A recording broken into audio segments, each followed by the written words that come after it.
How did Alex de Minaur reach the semifinals with just one win? Welcome to NetRushReport. Let's get straight into it. Taylor Fritz walked into Turin with real fire. After a strong season, a finalist run at the Japan Open, and pushing Carlos Alcaraz in multiple matchups, the American number one arrived believing he could make the Final Four, and maybe even more. His form had been climbing all year, and qualifying for the ATP Finals after beating Lorenzo Musetti in Paris was a well-deserved reward. And at first, everything looked perfect. Fritz opened his group stage campaign by crushing Musetti, controlling rallies, serving big, and looking like the title contender many believed he could be. But one match changed everything.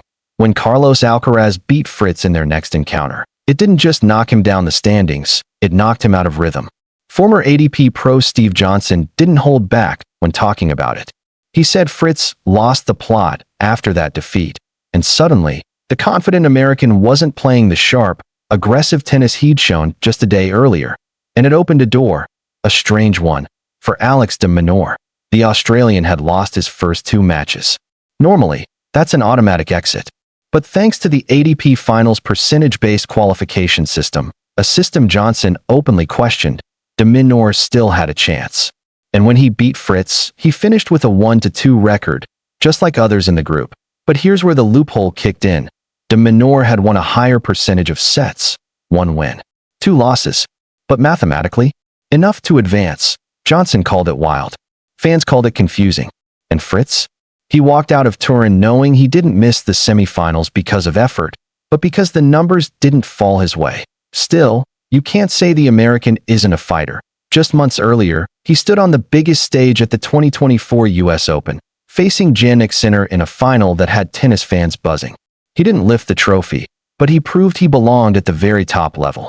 And in Turin, he said something many players hesitate to admit.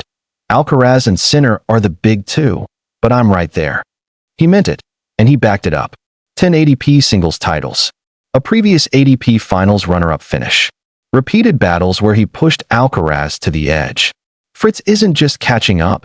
He's forcing the big two to look over their shoulders. And while Turin didn't end the way he hoped, one thing is clear. Taylor Fritz isn't going anywhere. If anything, he's getting closer. Thanks for watching NetRushReport, where tennis lives, breathes, and never stops moving. Make sure to subscribe, and we'll see you in the next one.